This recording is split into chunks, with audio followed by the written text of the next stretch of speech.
STV, a nossa televisão. Muito obrigado, Sr. Presidente, Sr. Primeiro-Ministro.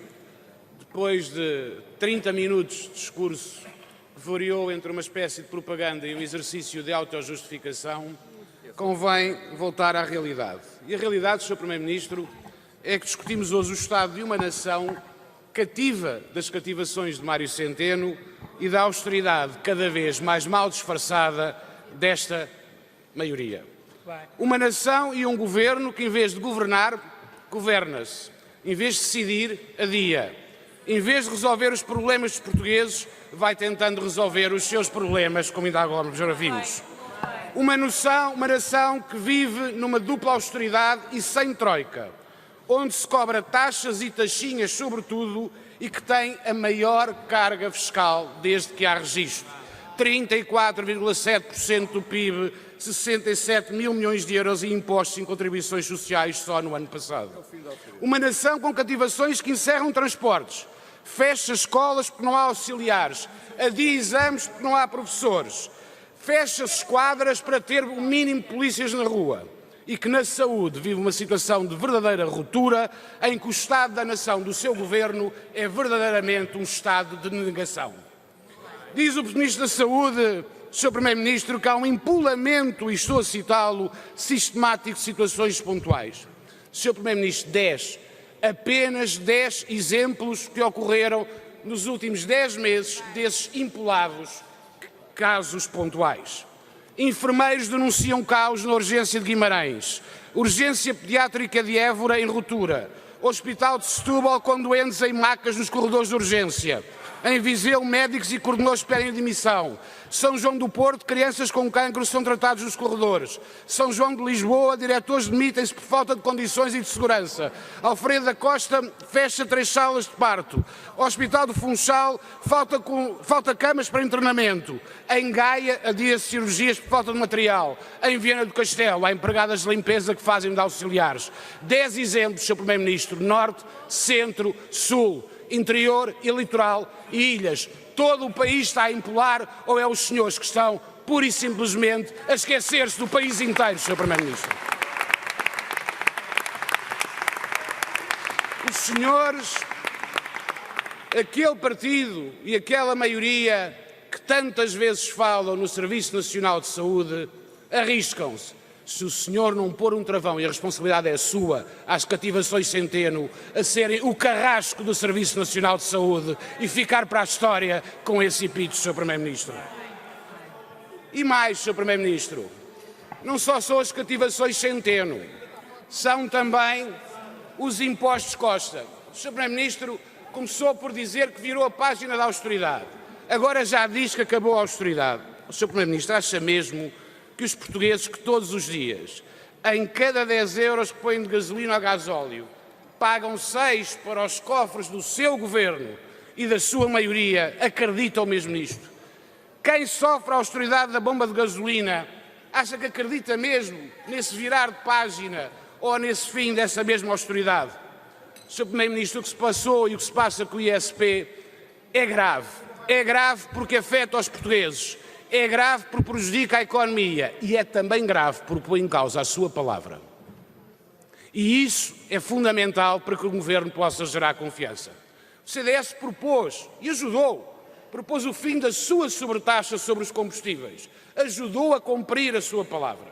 Este Parlamento aprovou, mas ontem a maioria que o suporta parece que está a brincar com os portugueses. E lá está, não quer governar, não quer responsabilizar, quer governar-se. Pensa primeiro em si, pensa depois no país. Este é o espelho de uma nação, repito, que não governa, governa a sua maioria e os seus interesses.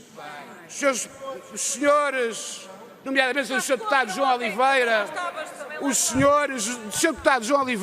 senhores nos últimos 3 anos, com o ISP, arrecadaram mais de 1.000 milhões de euros em impostos, mais do que os senhores devolveram aos portugueses em IRS. É essa a medida da vossa austeridade.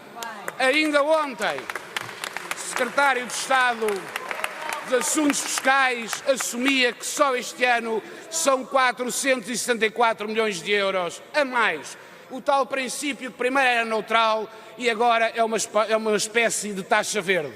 O problema, Sr. Primeiro-Ministro, é que isso é uma taxa vermelha para os portugueses, para as empresas que se esforçam e para aquilo que deve ser um país que podia e devia crescer mais do que aquilo que crescem países e Estados que sofreram o mesmo tipo de ajustamento que Portugal e que estão a crescer muito mais do que nós. De resto, tem que se virar a primeira página dos países que mais cresceram para encontrar Portugal. Porque temos só 20, no País de Maravilhas de António Costa, temos só 20 países à nossa frente. E por isso, Sr. Primeiro-Ministro, a minha pergunta é muito clara. Quando é que a nação deixa contar com um governo em estado de negação e passa a contar com um governo que trata da nação? Obrigado, Sr. Deputado. Para responder, tem a palavra o Sr. Primeiro-Ministro, faz favor.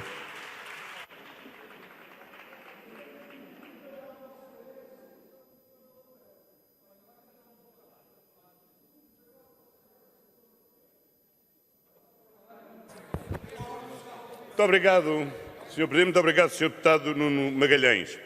Vejo que Vossa Excelência ficou cativo no ano 2016 e não deu conta que em 2017 foi o mesmo ano recorde das descativações orçamentais, como nunca houve. 2018, desculpe. 2018. Mas o que é absolutamente extraordinário, devo-lhe dizer, o que é absolutamente extraordinário é a conversão do CDS. Porque eu recordo-me de o que é que a direita dizia. E o CDS dizia, há 3 anos atrás, quando nós chegámos ao governo, o discurso era assim: lá veio o socratismo de novo e lá vem a desgraça. É só investimento público, é só aumento de prestações sociais, é só gastos com os serviços sociais e depois lá vamos nós para a bancarrota e lá vamos nós para... e lá vem aí o diabo. Não, o diabo era a parte do PSD. Os senhores são laicos nessa matéria. Esse era o vosso discurso. 3 anos depois, eu vejo que agora são os campeões do investimento público. Ninguém deseja mais que o CDS investimento público. Mas, senhor deputado, há uma coisa que eu lhe gostaria de repetir, que é a seguinte: o sucesso da execução orçamental não tem assentado nas cativações. O sucesso da execução orçamental tem resultado do sucesso da economia e, em particular, do crescimento do emprego. Isso é o que tem permitido uma consolidação sustentável da nossa estratégia orçamental. Porque cortar de uma forma cega ou aumentar impostos de uma forma brutal, como foi feito nos 4 anos anteriores, é fácil e, como vimos, não deu resultado. Aquilo que é difícil, mas que dá sustentabilidade à gestão das finanças públicas, é um crescimento robusto da nossa economia e, em particular, do emprego. Sabe bem que a razão pela qual temos conseguido ter bons resultados na execução orçamental resulta essencialmente do emprego. Quer pela diminuição da despesa com subsídios de desemprego, quer com o aumento muito significativo das receitas para a segurança social. Porque a criação destes novos 300 mil postos de trabalho significaram um aumento muito significativo da receita para a segurança social. E é isso que explica também o aumento da carga fiscal. Não é por nós termos aumentado as taxas dos impostos, não é por termos aumentado os impostos, é porque hoje há uma maior base contributiva, porque há mais pessoas empregadas e, havendo mais pessoas empregadas, há mais pessoas a pagarem contribuição para a segurança social. E isso não é mau para o país, é um bom sinal para o país. Ou o senhor deseja que pedemos menor carga fiscal, tenhamos maior desemprego? É isso que o senhor prefere? Se é isso que prefere, então assuma que prefere que haja mais desempregados e menor carga fiscal. Pois nós entendemos que o que é mesmo prioritário é combater o desemprego e quanto mais empregados houver, melhor, e é assim que nós garantimos sustentabilidade à nossa consolidação orçamental. Senhor Deputado, em matéria de carga fiscal e de combustíveis, então a carga fiscal dos combustíveis era no início desta legislatura no gasóleo 59% e hoje é 57%. Não havia gasóleo profissional e agora há gasóleo profissional. Na gasolina a carga fiscal era 70% e agora é 64%. Então nós temos vindo a baixar a carga fiscal e o senhor deputado ainda faz a campanha contra esta situação. Haja limite. E por fim, eu gostei do seu exemplo, o seu exemplo de 10 exemplos em 10 meses. O que eu não digo, ninguém diz, o Sr. Ministro da Saúde não diz, ninguém pode dizer que não há problemas no Serviço Nacional de Saúde. Estranho seria que não houvesse. Primeiro, porque a pressão sobre o serviço aumenta. O índice de envelhecimento do país aumentou 22% de 2011 para 2017. Ao mesmo tempo, em grande parte deste período, houve um corte de 1 ponto percentual do PIB na despesa com saúde durante a vossa governação e, portanto, o enorme desinvestimento acumulado, a quebra de pessoal acumulada, exige agora um esforço de recuperação que leva tempo, obviamente, a produzir todos os efeitos desejados. Agora, em vez de 10 exemplos para 10 meses, fixemos nos resultados práticos. Hoje temos mais consultas ou menos consultas. Só nos hospitais temos mais 302 mil consultas.